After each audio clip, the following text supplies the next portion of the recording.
barometer amal kita saleh tak salehnya di salat kita. Bila salat kita ikhlas dan sesuai dengan sunnah Nabi SAW, maka insya Allah amalan yang lain mengikuti.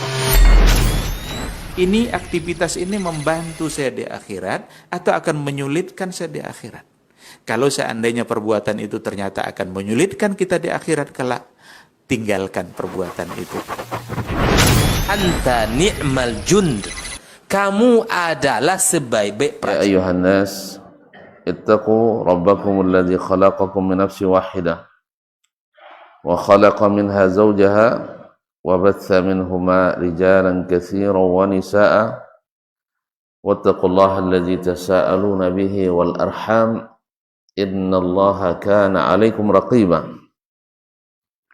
Ya ayyuhalladzina amanu ittaqullaha wa qulu qawlan sadida yuslih lakum a'malakum wa yaghfir lakum dhunubakum wa man yuti'illaha wa rasulahu faqad faza fawzan 'azima. Amma ba'du, fa inna asdaqal hadithi kitabullah wa khairal hadi hadi Muhammadin sallallahu alaihi wasallam wa syarral umuri muhdatsatuha wa kullu muhdatsatin. Bapak dan ibu-ibu, saudara-saudara dan saudari, para alim ulama, cerdik pandai, tokoh adat, tokoh masyarakat yang hadir di Masjid Nurul Yaqin Muhammadiyah Jalan Paus ini, ataupun yang menyaksikan serta mendengarkan melalui media dimanapun berada. Alhamdulillah, subuh ini masih menjadi bagian dari rezeki kita. Allah hidupkan kita kembali setelah mati kecil tidur kita malam tadi. Alhamdulillahillazi ahyana ba'dama amatana wa ilaihin nusyur. Dan digerakkannya hati kita untuk melangkah kaki, melangkahkan tangan ke tempat yang terbaik ini, salah satu dari rumah Allah yang merupakan tempat yang paling dicintai Allah. Harapan kita kepadanya besar, mudah-mudahan kita diterima dengan pahala yang besar, dan mudah-mudahan harapan, doa dan permintaan kita senantiasa Dia dengar sehingga dikabulkan, sehingga nikmat yang sudah kita terima kita syukuri dan melahirkan nikmat-nikmat yang baru yang membuat kita sentiasa mensyukuri. Bapak dan Ibu kaum muslimin dan muslimat yang dirahmati Allah, salawat dan salam kepada baginda Nabi alaihi salatu wassalam yang telah menyampaikan risalah Allah dengan sempurna, sehingga tidak ada jalan kebaikan yang memasukkan kita ke surga kecuali beliau sudah ajarkan, sudah tunjukkan. Tidak ada tinggal yang harus dilengkapi lagi, dan tidak ada jalan keburukan kecuali beliau ingatkan agar kita tidak tergelincir dan masuk dalam neraka. Kaum muslimin, kaum muslimat dirahmati Allah, kita lanjutkan pelajaran kita tentang an-nazar ila mawdhi'is sujud wal khusyu', yaitu memandang ke tempat sujud supaya khusyuk dalam salat. Sudah disebutkan oleh Syekh beberapa hadis sebelumnya, kita sebutkan secara ringkas. Wa kana sallallahu alaihi wasallam idza shalla ta'ta'a ra'sahu wa rama bi basarihi nahwal ardi. Rasulullah SAW apabila salat menundukkan kepalanya, wa rama bi basarihi nahwal ardi, dan menatap ke lantai atau ke tanah. Jadi surat Abu Dawud, An-Nasai dan lain-lainnya. Walamma dakhala al-Ka'bah ma khalafa basarahu mawdi'a sujudi hatta kharaja minha. Ketika beliau di hari Fathu Makkah, pembebasan kembali kota Makkah, masuk dan salat dalam Ka'bah, maka beliau tidak memalingkan pandangannya dari tempat sujudnya sampai beliau keluar dari Ka'bah. Wa qala sallallahu alaihi wasallam, la yanbaghi an yakuna fil baiti syai'un yashghulul musalli. Tidak patut di dalam al-bait, maksud di sini Baitullah atau rumah kita, sesuatu yang membuat orang lalai dalam salatnya, membuat orang menyibukkan salatnya, seperti gambar-gambar atau warna yang terlalu mencolok dan ramai. Wa qala sallallahu alaihi wasallam, afwan, wa kana yanha an raf'il basar ila as-sama'. Nabi juga melarang untuk melihat ke atas dalam salat, karena melihat ke atas juga akan menyibukkan dan menghilangkan kekhusyuan. Karena sudah ke atas, sudah banyak terlihat.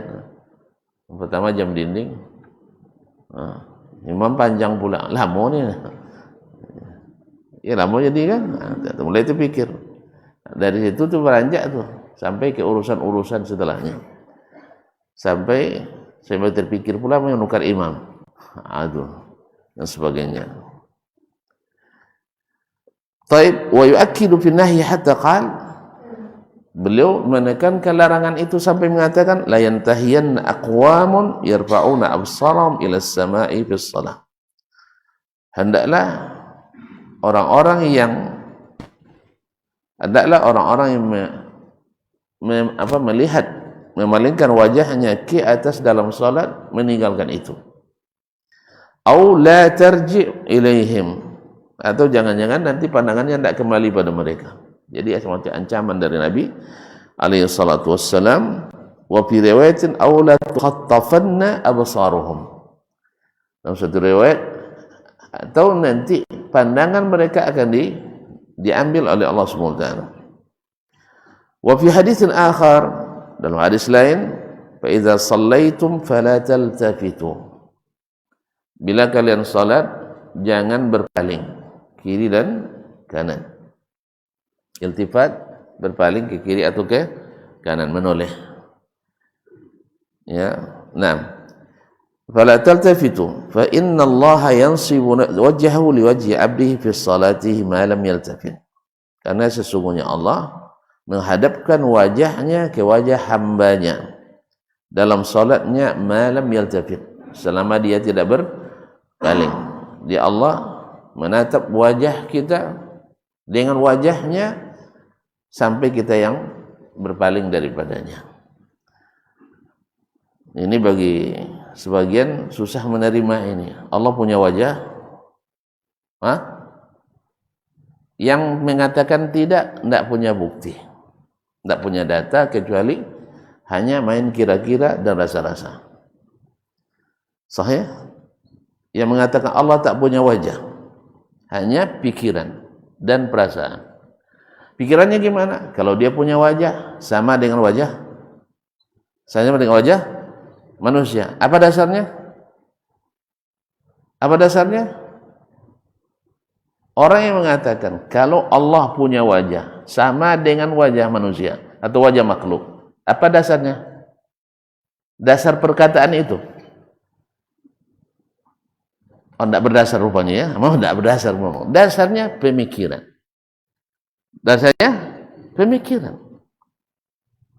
Tidak ada dalil kecuali hanya pikiran, logika. Sebab kalau punya wajah itu anggota tubuh. Kalau anggota tubuh berarti sama dengan makhluk. Sedangkan orang yang mengatakan Allah punya wajah, ada buktinya? Tidak ada juga. Bukti tertulis dalam Al-Quran dan dalam hadis. Siapa yang bilang tidak punya bukti tadi, tunjuk tangan? Tidak ada yang berani tunjuk tangannya.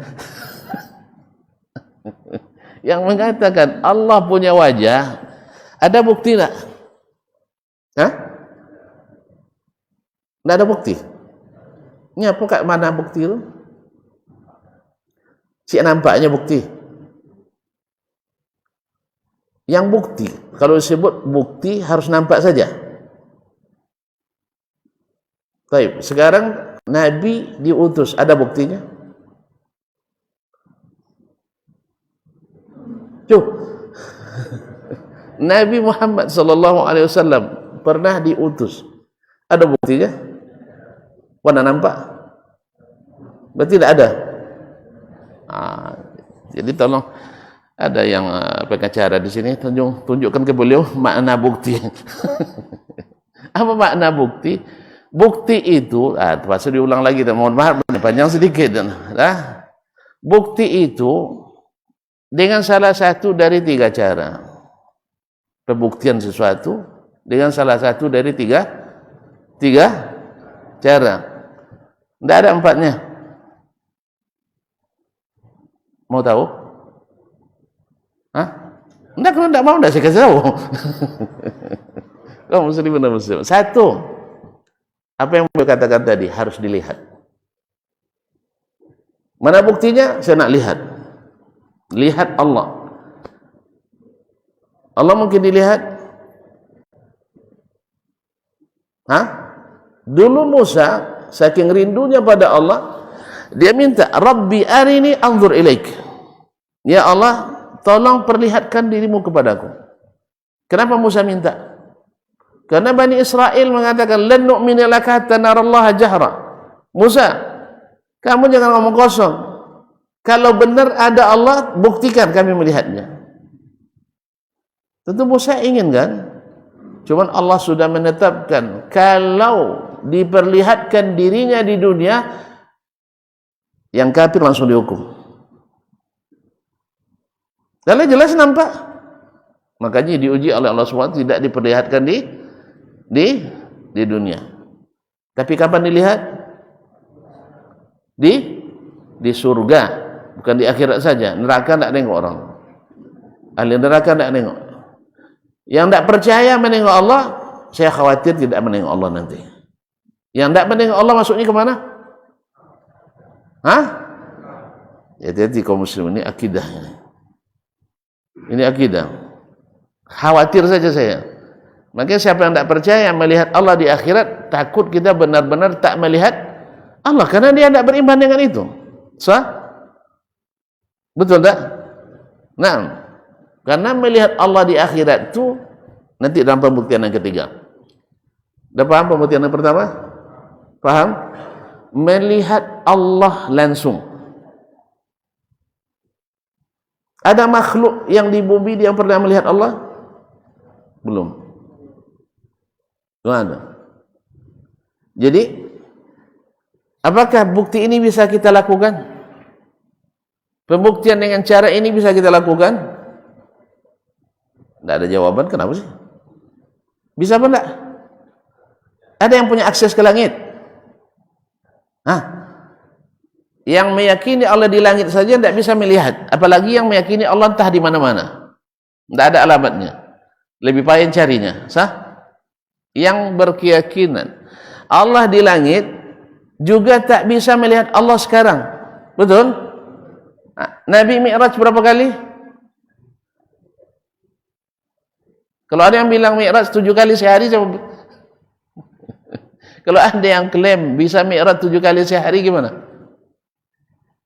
Pak, Nabi Mi'raj berapa kali?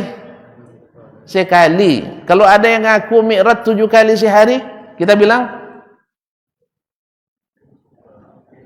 Subhanallah. Tuan-tuan, kalau saya akan sempat saya ngaku sekarang malam tadi saya Mi'raj 7 kali, anton-tuan bilang apa? Hah? Lah berubah Ustaz dia. Nabi sekali selama dia jadi Rasul, dia Mi'raj 7 kali dalam semalam. Ada yang bilang 700 kali pula. Yang ini apa namanya? Hah? Pendusta.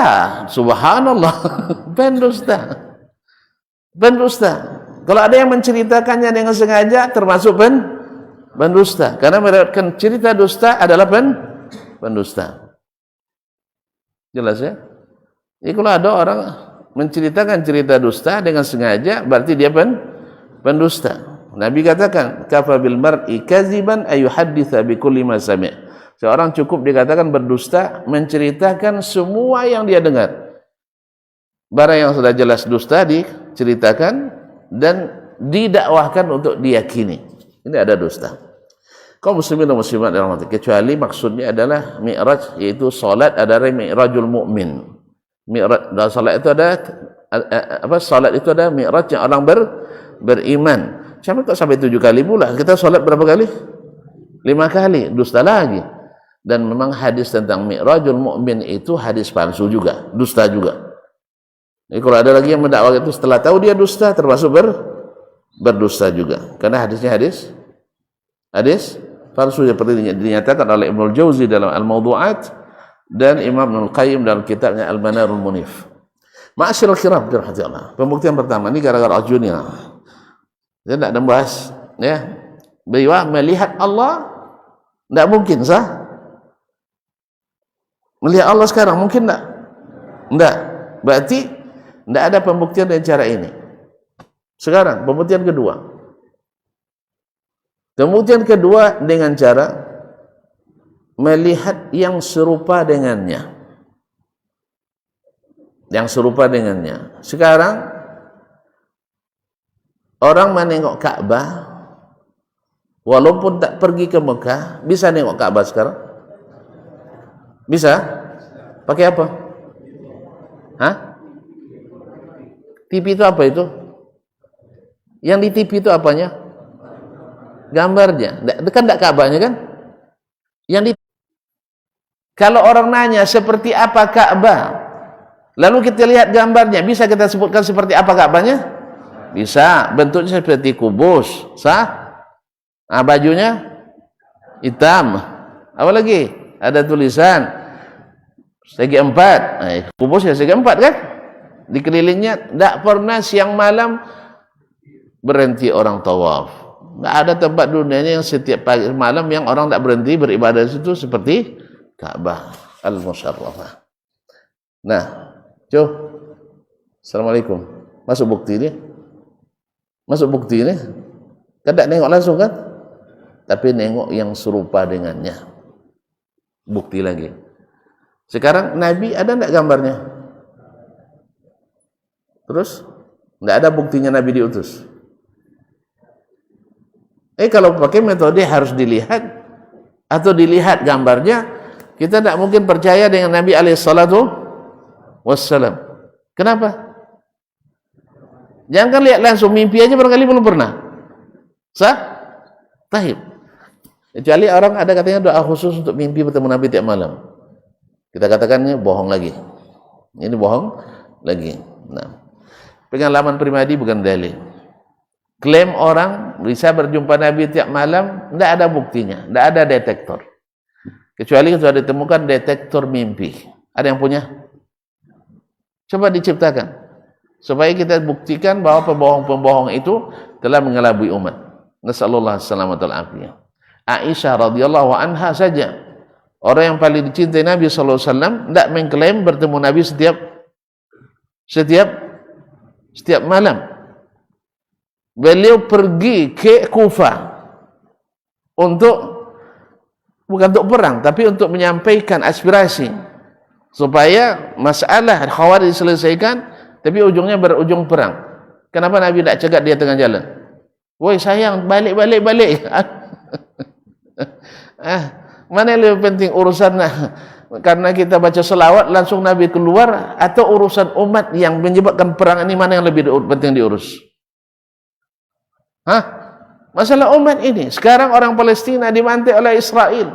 Kenapa Nabi tidak keluar untuk menyelesaikan masalah itu? Sekarang umat Islam berbeda pendapat sampai masalah zat Allah. Sah? Sekarang masalah Allah punya wajah atau tidak, saling bermusuhan umat Islam. Perlu tidak diurus ini? Perlu tidak? Daripada segaranya mengucapkan salam atau mencium lutut. Mana lebih penting? Mencium lutut wali, Nabi keluar tapi menyelesaikan masalah akidah seperti ini, Nabi tidak keluar. Mana lebih penting? Masalah ini. Sebab banyak umat Islam hari ini tidak mengakui yang ada dalam Quran dan hadis. Jelas barang buktinya. Tapi mereka tidak mengakui. Ayo kita baca selawat itu, suruh Nabi keluar. Ada yang bisa baca selawatnya? Macam-macam selawat itu. Lalu Nabi bisa keluar depan kita, minta 1 menit saja Nabi pidato di sini. Hai kaum muslimin, semua yang saya sebutkan hadis itu yakini seperti itu. Atau hai kaum muslimin, setiap kalimat wajah dalam Al-Quran dan hadis maknanya adalah kemuliaan Allah, bukan wajahnya yang sendiri. Selesai masalah kan? Selesai masalah? Enggak juga. Abu Jahal dulu mau beriman juga dia. Enggak selesai juga masalah. Makanya ketika ada seorang tabi'i atau beberapa orang tabi'i menyampaikan kepada seorang sahabat di antaranya Imran bin Husain Ibn Munzil Al-Khuzai, sahabat Nabi alaihissalam yang merupakan guru besar hadis dan fikih di Basra waktu itu, dia sampaikan, ada tabi'i katakan, ya wahai paman, alangkah indahnya dulu kalian bersama Nabi alaihissalam, bisa pergi haji bersamanya, umrah bersamanya, berziarah bersamanya, dan seterusnya. Marah dia. La tatamannu syai'an, jangan kalian bercita-cita sesuatu yang Allah telah selamatkan kalian daripadanya. Kalian diselamatkan Allah dari ujian yang kami diuji dengannya, bukan ujian ringan, ujian berat. Gimana tidak berat? Kami bersama Nabi sallallahu alaihi wasallam beriman kepadanya, tapi disuruh meyakini ayah kami di neraka, ibu kami di neraka, datuk kami di neraka. Berat enggak? Berat enggak? Tuan-tuan, kalau mencintai seorang kiai, seorang ustaz, lalu dibilang ustaznya salah, gembira. Pak, Bapak gandrung dengan Ustaz Fulan misalnya, lalu tiba-tiba datang Ustaz Dasman menyebutkan dalil Ustaz itu lemah, salah, lalu saya benarkan, senang Bapak dengarnya? Senang dengarnya? Enggak, siapa pula Ustaz Dasman ni? Ini yang disalahkan Ustaz viral, pengikutnya followersnya 50 juta, awal 50 orang tak ada followers, kan? Mana senang?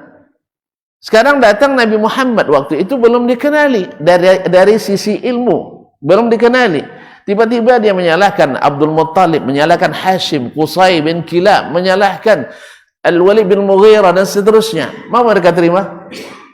Mau mereka terima? Tidak. Nah, sekarang kita beriman pada Nabi, ayah kita dibilangnya masuk neraka, guru kita dibilangnya masuk neraka, apa kita bilang masuk neraka, makcik kita dibilangnya masuk neraka. Berat. Berat tidak tuh? Berat sekali. Belum lagi tekanan-tekanan dari suku Quraisy, orang kafir. Oleh sebab itu jangan kalian bercita-cita sesuatu yang Allah telah selamatkan kalian. Kami dulu lari atau hijrah ke Madinah dikejar-kejar. Dah tetap menetap di Madinah masih diperangi. Sah? Siapa yang mulai perang? Quraisy. Badar Nabi bukan untuk pergi berperang, ingin mengambil harta benda mereka yang dipaksa ambil oleh orang Quraisy ketika hijrah. Kaum muslimin hijrah tidak bisa bawa harta. Kalau mereka biarkan, pergilah kalian sini, keluarlah, seperti bahasa orang sekarang, kalau tidak mau ikut begini-begini, keluar dari NKRI ini. Dia paksa harus mazhab Syafi'i misalnya, kan ada yang harus bermazhab Sufi misalnya, harus, kalau tidak pergi keluar dari NKRI. Ada juga suara-suara na'udzubillah seperti itu. Kaum muslimin dan muslimat mengekang kebebasan orang, lalu pergi kalian hijrah, pergilah kemana? Bawa harta benda kalian, anak-anak berbesar. Tidak. Dihalangi mereka. Ada yang dihalangi bawa anaknya sampai berebut anak bayi, seperti anak Ummu Salamah, sampai patah tangan anak diperebutkan oleh orang kafir Quraisy itu yang masih bayi. Khabbab ibn al-Arat harus menyerahkan seluruh hartanya. Kaum muslimin dan muslimat dirahmati Allah semua. Berat katanya. Lalu datang lagi menyerang dalam perang Uhud. Mereka serang lagi Madinah dalam perang Ahzab. Mereka halangi Nabi pergi umrah saja tidak boleh. Nabi pergi umrah tidak boleh. Padahal mereka di masa jahiliyah itu tidak boleh melarang orang pergi umrah. Tapi ketika Nabi pergi umrah mereka larang. Berat kan? Datang Nabi sekarang saya yakin juga banyak juga yang tereliminir kita ini. Na'udzubillah. Makanya kaum muslimin dan muslimat dirahmati Allah. Maka pembuktian yang kedua, Nabi tak nampak oleh kita. Sah? Tak nampak oleh kita. Gambarnya juga tidak ada gambar Nabi. Makanya dibuat oleh orang-orang Denmark itu karikatur, auzubillah. Kaum muslimin dan muslimat yang dirahmati Allah. Berarti apa buktinya Nabi ada? Apa buktinya ada? Buktinya ada nih Al-Qur'anul Karim. Sahih? Ada umat Islam yang berkeyakinan bahwa Quran bukan diturunkan kepada Nabi Muhammad. Ada selain Nabi Muhammad yang terima Al-Quran? Ada. Saya ulang kembali, jangan salah paham pertanyaannya. Ada enggak umat Islam yang berkeyakinan bahwa Al-Quran itu diturunkan kepada selain Nabi Muhammad? Misalnya dari surat Al-Baqarah Muhammad, dari surat Al-Baqarah misalnya sampai Al-Anfal Muhammad, dari surat At-Taubah sampai surat misalnya Subhanallah sampai Ibrahim misalnya, atau sampai ke surat juz ke-19 dan seterusnya, ini siapa si fulan, ada? Enggak semuanya? Semuanya lengkap sampai ke kita? Betul nih? Alhamdulillah. Ada yang bilang tak lengkap pula katanya, yang ada hanya 1/4, yang 3/4 turun menjelang kiamat, tak usah diamalkan. Ini cerita dongeng ini kaum muslimin dan muslimat. Yang dongeng banyak juga, tapi yang ini sepakat kaum muslimin, ijma' ini Al-Quran. Tidak bukti itu? Bukti tidak? Alhamdulillah. Jadi bukti adanya Nabi, ini bukti tertulis. Hadis-hadisnya yang ratusan ribu. Sahih? Iya. Kalau dihitung dengan sanad-sanad sampai Imam Ahmad menghafal 1000 hadis. 1000 hadis. Berapa nolnya? 6. Kalau tuan-tuan nak tahu payah menghafal hadis, coba ambil arba'in dulu. Ya, arba'in. Ya dulu mengajar kajian kami arba'in di sebuah tempat di masjid di Kampar. Dari awal saya ingatkan, besok setelah selesai ini kita buat lomba hafalan hadis ini pada jemaah. Nanti hadiah saya yang siapkan. InsyaAllah. Pokoknya tidak besar betul, tapi untuk makan sebulan adalah nak dengan keluarga. Nah, jadi kaum muslimin dan muslimat, alhamdulillah tidak ada yang hafal tuh. Tidak ada yang hafal. Padahal kami mengaji itu berapa? Ada 3 tahun tuh, Pak. Ada 3 tahun ya. Karena sekali sebulan cuma. Sebulan sekali sebulan. Hadisnya 42, berarti 42 bulan. Berapa tahun tuh? 4 tahun. Belum lagi cutinya. Ada kadang mereka berhalangan karena di sana ada adatnya kalau orang lagi pesta, imannya bersama-sama berhenti kajian semuanya. Ayolah. Jadi 4 tahun tidak hafal 40 hadis. Ya, itu ke masyarakat umum Ustaz. Ya tak? Pergilah kita ke masyarakat mahasiswa. Disuruh hafal hadis arba'in 42 hadis itu. Rata-rata tidak ada yang sempurna hafalannya. Hanya 42 hadis. Gimana nak coba di sini? Perlu waktu berapa lama 42 hadis ini?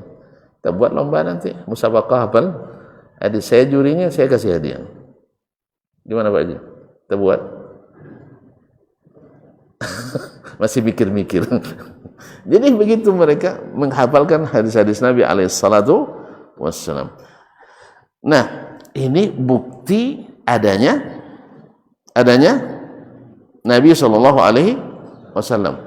Tuan-tuan, tidak nengok Nabi, sahih? Tidak menengok gambar Nabi, sahih? Taib.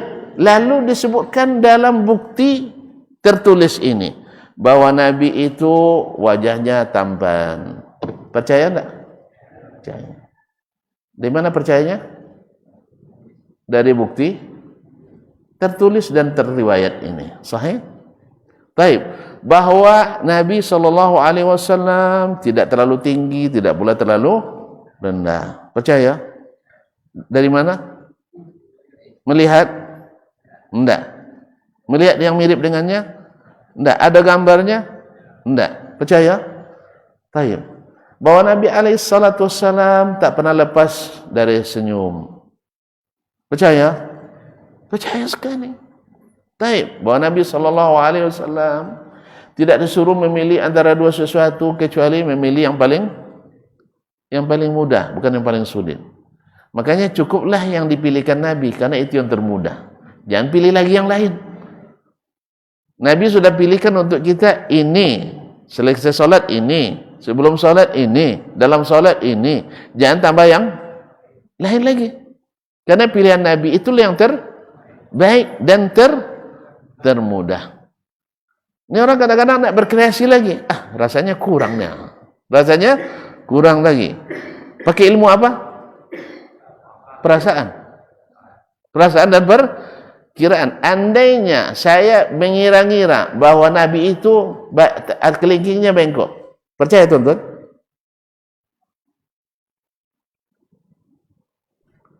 Kalau saya bilang Nabi itu pakaiannya bengkok, apa namanya, jari kelingkingnya bengkok, langsung percaya? Kenapa enggak? Karangan saya. Karangan saya sendiri. Makanya disebut hadis palsu. Ketika orang mengatakan bahwa sebelum diciptakan langit dan bumi, yang pertama diciptakan adalah Nur Muhammad, cahaya Muhammad. Nah, percaya itu tuan? Kenapa enggak? Sebab bukti tertulis mengatakan yang pertama diciptakan adalah Al-Qalam, bukan Nur. Maka diperiksa seluruh hadis tentang Nur Muhammad adalah hadis palsu. Hadis palsu. Jadi kalau ada yang mengatakan itu, kita katakan ini dusta. Jelas? Nah, sekarang Allah mengatakan dia punya wajah. Rasul mengatakan Allah punya wajah. Lalu sebagian ulama atau pemikir, saya lebih jujur mengatakan mutakallimin itu pemikir, bukan ulama kebanyakannya. Para pemikir karena menggunakan logika mengingkari Allah punya wajah. Kita tanyakan, Anda pernah melihat Allah? Ada? Enggak. Pernah melihat yang serupa dengan Allah gambarnya? Enggak. Terus di mana dapat Allah tak punya wajah? Pikiran saya. Pikiran saya. Apakah pikiran dasar agama? Apakah pikiran lebih tinggi daripada wahyu? Enggak. Kaum muslimin dan muslimat. Tapi kan pemahaman. Iya, pemahaman itu diambil dari siapa? Dari? Tuan-tuan. Pemahaman itu diambil dari siapa? Kita memahami agama ini, kita ambil dari siapa pemahaman itu? Dari Rasul. Dari Rasulullah SAW. Dia yang diutus menjelaskan apa yang dimaksudkan oleh Allah dalam Al-Quran. Sekarang turun dalam Al-Quran, wa yabqa wajhu rabbika, kekallah wajah Rabbmu, Zul Jalali wal Ikram, yang maha agung dan maha mulia. Baik. Hadis ayat ini turun kapan? Kepada Nabi. Di zaman Nabi masih hidup. Lalu dibacakan oleh Nabi kepada para sahabat. Tuan-tuan, ketika saya menterjemahkan ayat ini dengan bahasa Indonesia, apa terjemahan wajah dalam bahasa Indonesia? Wajah juga, sah? Tidak berubah, wajah. Apa yang tuan-tuan pahami dari wajah? Ya wajah. Paham kan? Nah, ketika Nabi menjelaskan itu kepada sahabat, wa yabqa wajhu rabbika dzul jalali wal ikram, yang diartikan oleh Nabi wajah atau makna lain? Hah? Makna lain atau makna wajah? Wajah. Dalam Al-Quran dengan kalimat wajah. Dalam hadis Nabi dengan kalimat wajah. Terus di mana dapat tafsir bahwa yang dimaksud bukan wajah? Paham kaum muslimin? Tafsir itu Al-Quran ditafsirkan dengan Al-Quran. Ayat Al-Quran mengatakan maknanya wajah itu adalah wajah. Lalu ditafsirkan dalam hadis juga diartikan dengan wajah. Nah, ini bukti enggak? Bukti enggak bahwa Allah punya wajah? Sedangkan orang yang menolaknya, apa buktinya? Apa buktinya? Hah? Apa buktinya? Tuan-tuan, tidak ada buktinya. Tidak melihat bukti fisik, tidak melihat gambar yang juga dianggap sebagai bukti fisik, dan tidak punya dokumen resmi yang bisa dipertanggungjawabkan. Yang ada adalah hanya pikiran. Makanya para ulama as-salaf, para sahabat tak pernah berselisih dalam masalah itu. Di 3 kurun pertama, sahabat, tabi'in, dan tabi'in sampai kepada imam-imam yang 4 tidak berselisih dalam masalah itu. Jadi dalam hadis disebutkan tadi, Allah menghadapkan wajahnya kepada hambanya selama dia tidak memalingkan wajahnya dari sholatnya. Kalau dia berpaling, maka Allah berpaling pula daripadanya. Sulit menerimanya. Orang beriman mudah. Amanar rasulu bima unzila ilaihi wal mu'minun. Rasul dan orang-orang beriman kepada apa yang diturunkan, bukan apa yang dipikirkan. Orang beriman pada apa yang diturunkan, bukan apa yang dipikirkan. Sedangkan orang yang mengingkarinya, dia berpikir kalau Allah punya wajah berarti punya anggota tubuh. Kalau punya anggota tubuh berarti berjisim. Kalau dia berjisim berarti sama dengan makhluk. Kalau sama dengan makhluk berarti bukan Tuhan. Kalau begitu Allah tidak berwajah. Apa dasarnya? Akal dan pikiran. Baik. Apakah semua yang ada itu dan punya sifat berjisim? Kasih bilang berat kajinya. Apakah semua makhluk Allah yang ada berjisim? Kok pada apa semuanya? Ini mohon maaf, boleh saya tanya Pak? Nah Bapak lah, mandang beliau. Bapak boleh saya tanya? Boleh saya tanya? Punya akal enggak? Punya akal enggak? Betul, ada sifatnya akal itu. Masa enggak? Apa yang dia akalangnya ke orang kan? Kok panjang akal? Kan jadi. Berarti ada sifatnya? Ada sifat akal itu? Saya tanya, ada jisimnya? Ada jisimnya? Tahu makna jisim? Tubuh. Ada zat, bukan zat lain lagi maknanya. Kalau zat tidak sama dengan jisim. Allah punya zat, tapi yang diperkarakan masalah jisim. Tahu jisim? Ini rangka tubuh ini namanya jisim dalam bahasa Arab. Nyana akal itu ada jisimnya, ada tubuhnya, batang tubuhnya.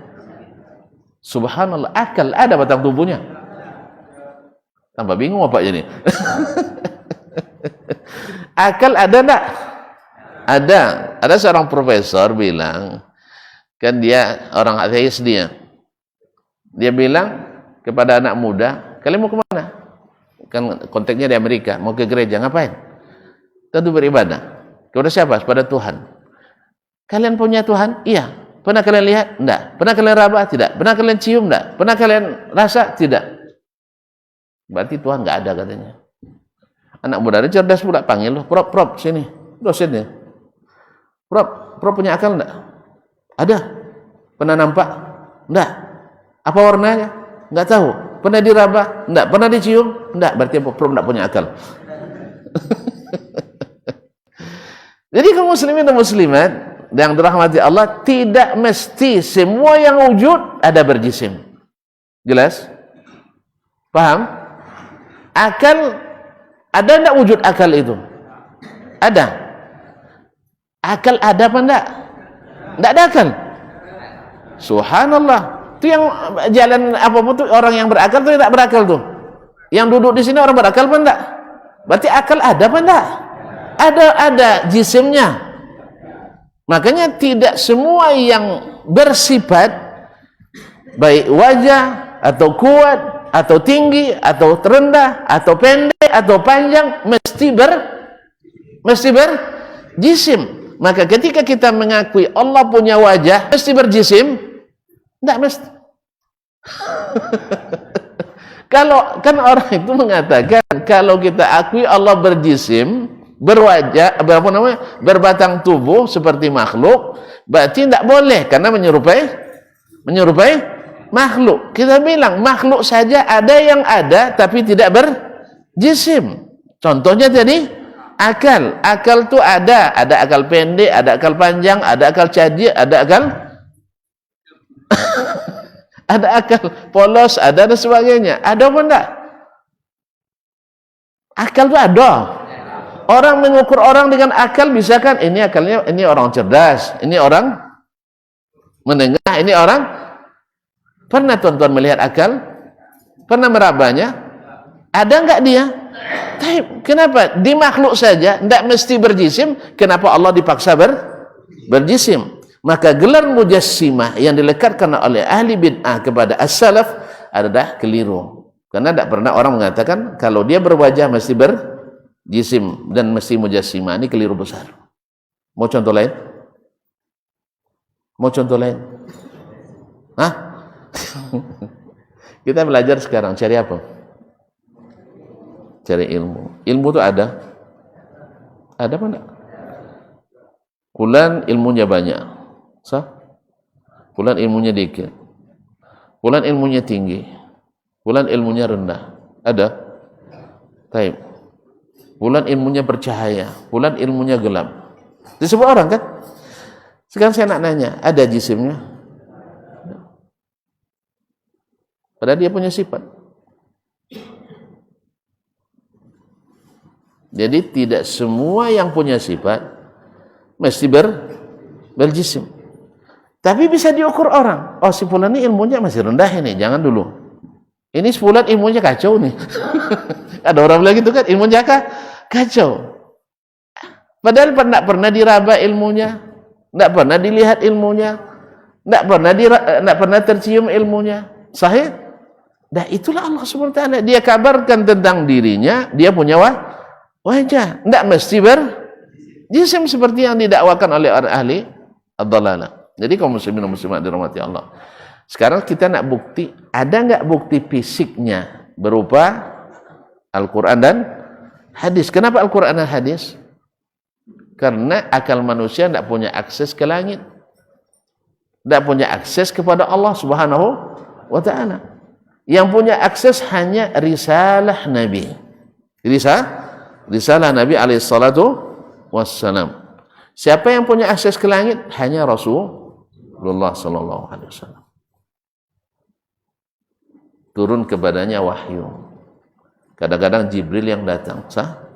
Kadang-kadang Allah yang masukkan wahyu ke dalam hati Nabi alaihi salatu wassalam. Atau Allah berbicara kepadanya min wara'i hijab, dari belakang hijab. Ketiga-tiganya dilakukan kepada Nabi alaihi salatu wassalam. Nabi pergi Mi'raj, Allah berbicara langsung kepadanya dari belakang hijab. Apa hijab Allah?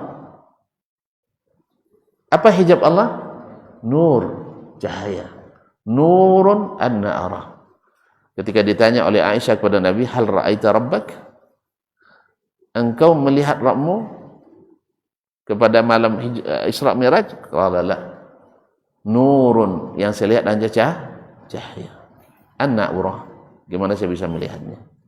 Tapi Nabi meyakini akan melihat Allah? Iya. Dalam solat malamnya, hampir tidak beliau tinggalkan. Dalam solat malam, Allahumma rzuqni ladzatan nazar ila wajhik. Ya Allah, beri saya nikmat lezatnya memandang wajahmu. Kalau diartikan wajah dengan kerajaannya, sekarang Nabi sudah menikmatinya. Sahih? Untuk apa lagi doa ini? Paham tuan-tuan? Paham tak? Kemudian hadis-hadis tentang ini banyak. Nanti ketika kita sudah masuk surga, semua yang berhak masuk surga, baik yang masuk neraka dulu, orang beriman kan ada sebagian masuk neraka dulu. Mau coba? Jangan. Maka jangan dekat-dekat jalan selain jalan Nabi SAW. Karena jalan Nabi insya Allah memastikan kita berada di jalan yang benar. Tapi jalan selain Nabi dikeragui. Ada benar, ada salah. Jangan berspekulasi ya. Jangan berspekulasi. Ada yang tanya ke saya, mesti kita ikut Nabi segala hal. Saya bilang, tergantung antum. Nak cepat masuk surga atau nak cepat masuk surga atau nak lambat. Kalau nak cepat, ikut jalan Nabi SAW. Sekecil yang menunjukkan ni jalannya keliru nih Pak. Jangan marah sama dia. Nanti kalau kita marah, tidak mungkin kita dapat tunjuk. Tidak mungkin. Hidayah itu datang bagi orang sombong. Kalau udah jelas, kenapa kita tidak ikuti yang jelas? Oh, biayanya besar Ustaz, nanti jemaah saya pergi. Kan itu biaya besar juga kan? Enggak. Kalau itu yang kita pikirkan, kita nak mikir keselamatan. Oh, jalan ini masih macet. Karena memang jalan kebenaran itu selalu dibikin macet oleh orang. Jangankan kita, Nabi sendiri macet-macet jalannya dibuat orang. Nabi sendiri yang dengan penuh kelengkapan kesempurnaan kemanusiaannya, macet jalannya dibuat oleh orang yang menentang dakwahnya. Tapi kita tak memikirkan macet itu. Yang penting ini kata Allah, ini kata Rasulullah SAW. Ini bukti yang diminta oleh Pak Haji tadi.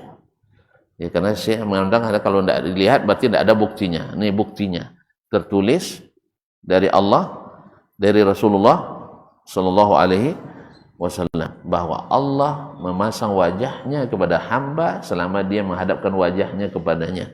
Kalau dia berpaling, Allah berpaling. Orang akan berpikir lagi, ini pikiran lagi Pak dasarnya. Kalau gitu sibuk Allah ya kan ngurus. Akan itu lagi. Subhanallah, kaum muslimin dan muslimat dimati Allah.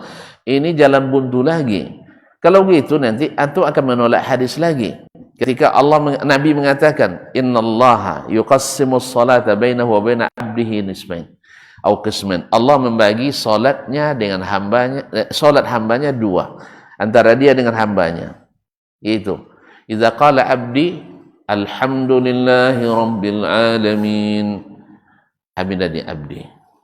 Berapa banyak orang yang serentak salatnya? Sama-sama baca alhamdulillah. Sibuk Allah dibuatnya. Sibuk Allah dibuatnya. Hati-hati. Jangan ukur Allah dengan kemampuan kita. Ini kadang-kadang orang pakai logika menyesatkan lagi. Kalau Allah turun di sepertiga malam pertama. Ketiga. Terakhir ya. Ke langit pertama. Oh, tidak sama malam Jakarta dengan malam Pekanbaru, tidak sama malam ini. Nanti Allah turun naik. Ini apa dasarnya? Apa dasarnya? Logika menyamakan Allah dengan makhluk lagi. Kadang yang mengatakan itu Allah sendiri. Yang mengatakan itu Nabi sendiri. Dan Nabi pakai bahasa apa? Nabi pakai bahasa apa? Ya Allah ya Rabbi. Dia lupa orang Arab dia kan. Paham sahabat ketika dia menyampaikan? Paham? Beda enggak bahasa Nabi dengan bahasa Arab orang yang lain? Beda enggak? Sama. Jadi oleh sebab itu sahabat memahaminya seperti itu. Enggak ada mereka pertanyaan, "Ya Rabbi, ya Rasulullah, kalau Allah turun berarti gimana dia orang Amerika nanti? Gimana waktunya orang Indonesia? Gimana waktu timur dan barat?" Kan sahabat tahu enggak bedanya timur dan barat perbedaan waktu itu? Tahu enggak? Tuan-tuan yang enggak tahu. Sahabat tahu dia bahwa Syam terlihat hilal, di Madinah belum. Berarti tahu enggak mereka perbedaan? Tahu. Bahwa Syam lebih duluan sedikit setengah jam daripada Madinah. Tahu mereka. Berarti semakin ke timur lebih cepat. Tahu mereka perbedaan itu. Awak yang enggak tahu lah. Karena kita baru tahu sekarang kan. Kalau enggak pergi Mekah enggak tahu kita. Ini orang Mekah sekarang, dah salat subuh belum? Kalau ada yang pergi Jumat, dulu buya-buya kita setu, Jumatnya ke Mekah. Pergi jam 11 siang waktu Indonesia, balik jam 1. Dan duluan pula makan siang daripada kita. Hah? Tonton bisa percaya dengan itu. Pada perbedaan waktu berbeda, sah? Banyak masyarakat percaya. Buya-buya Setu pergi haji, pergi ke Jumat, setiap Jumat pergi ke Mekah. Berangkat jam berapa? 11. Di sana jam berapa? Jam 7. Pulang jam 1. Di sini jam berapa? Di sana jam berapa? Jam 9. Iya, jam 9. Dah selesai Jumat. Tapi banyak yang percaya. Masa Allah turun, tuan-tuan tak percaya. Yang mengatakannya Allah dan Rasulnya Sallallahu Alaihi Wasallam. Nampak tu? Syaitan mempermainkan kita. Ini yang kuasa yang terbatas. Percaya kita dengan perbedaan waktu itu. Langit yang 7 lapis dilipat di tangan kanannya. Besar Allah apa kecil? Seperti apa dia? Saya tidak tahu. Tapi dia katakan dia punya tangan. Aman Nabi. Karena tidak ada tafsir dari Nabi kecuali itu. Ada yang ditafsirkan kekuatan, tapi sesuai siyak dan sibaknya. Tapi tidak mengingkari Allah punya tangan. Walaupun kita tidak mengingkari makna yadun dalam bahasa Arab, di antara makna adalah kekuatan. Tetapi harus diartikan sesuai dengan siyak dan sibak dalam bahasa Arab. Redaksinya seperti apa? Kaum muslimin dan muslimat dirahmati Allah. Sudah jelas? Jelas? Jadi tugas kita mengimani, bukan memikirkan. Karena tidak masuk dalam ranah pikiran. Setiap orang yang mengenali hal gaib dengan pikiran, ujung-ujungnya mendustakan. Atau meyakini sesuatu yang tidak berdalil. Sekarang ditemukan sebuah gua di Jawa. Siapa mau naik haji sampai ke Mekah. Ini solusi bagi Kemenak untuk menurunkan antrian di kota haji. Jangan-jangan nanti tarifnya di situ awalnya mungkin masuk 50.000, besok jadi 15 juta. Ya kan naik haji kita lewat situ kan. Jadi umat ini subhanallah, yang mustahil tidak berdalil dia akui. Seperti Nur Muhammad juga percaya tuh.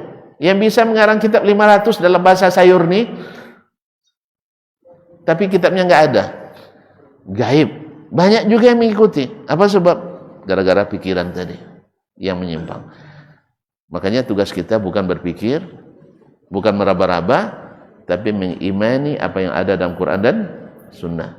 Sebab kalau tuan-tuan tidak beriman seperti itu, kita akan berpaling-paling saja. Nggak ada ceritanya, masa Allah punya wajah, masa Allah menghadap wajah ke kita. Terus nanti yang sholat di Jakarta nggak berbeda dengan sibuk Allah dengan antum tidak mengurus Allah sibuk atau tidak. Allah tidak disibukkan oleh apa. La ta'khudhuhu sinatun wala naum wa ma massana min lughub. Allah tidak pernah capek. Allah tidak punya seperti kita. Makanya kalau dia beritakan tentang dirinya, tinggal amanna. Amanna. Kita beriman. Sami'na wa ata'na. Inilah prinsip orang beriman. Makanya sahabat dulu mereka paham, karena paham tidak bertanya. Lalu mereka amalkan dan yakini sampai dapat cap radhiyallahu anhum wa radu'an. Awak kan tidak ada itu? Kita kan tidak dapat itu, kecuali kita fa in amanu bimithli ma amantum bihi faqad ihtadaw. Andainya mereka beriman seperti kalian para sahabat beriman, mereka sesungguhnya dapat petunjuk. Mohon maaf dan terima kasih, saya tidak bisa buka tanya jawab, ya, tidak bisa tanya jawab. Saya harus ke Kandi sekarang, insyaallah taala. Kapannya ada sarapan juga Pak ya? Nah itulah, nanti tidak sempat sarapan saya. Ya terima kasih atas kebersamaannya. Insyaallah kalau ada pertanyaan dicatat dulu pekan depan. Alhamdulillah bersama juga ada guru saya juga sekarang hadir, Buya Khalil. Ahlan wa sahlan.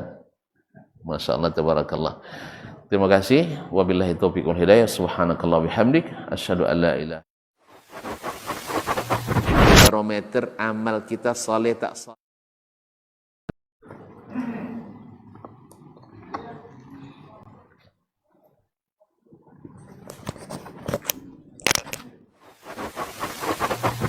Barometer amal kita saleh tak salehnya di salat kita. Bila salat kita ikhlas dan sesuai dengan sunnah Nabi SAW, maka insya Allah amalan yang lain mengikuti. Ini aktivitas ini membantu saya di akhirat atau akan menyulitkan saya di akhirat?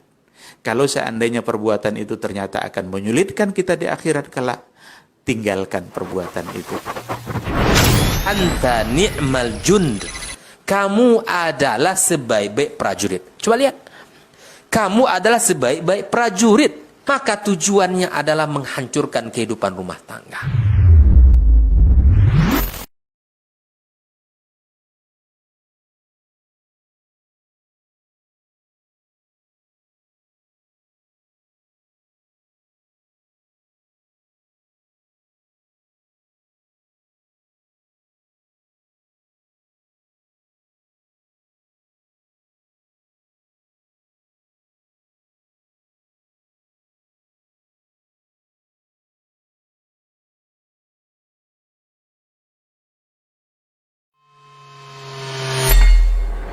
Di para sahabat itu, kaum muslimin, yang terbayang bagi mereka itu adalah infak. Yang terbayang bagi mereka adalah sebuah kebahagiaan, keselamatan di akhirat yang kekal dan abadi di sisi Allah Tabaraka wa Ta'ala. Semua kita boleh klaim sekarang. Kamu cinta Nabi? Cinta Ustaz. Cinta Nabi? Cinta Ustaz. Termasuk saya. Cinta Nabi? Cinta. Dapat tahunya besok di akhirat. Maka apa kata Nabi sallallahu alaihi wasallam? Amalur rajuli biyadih. Penghasilan yang terbaik adalah pekerjaan yang dilakukan oleh seseorang dengan tangannya sendiri. Wa kullu bai'in mabrur. Dan setiap jual beli yang mabrur. Ini aktivitas ini membantu saya di akhirat atau akan menyulitkan saya di akhirat. Kalau seandainya perbuatan itu ternyata akan menyulitkan kita di akhirat kelak, tinggalkan perbuatan itu.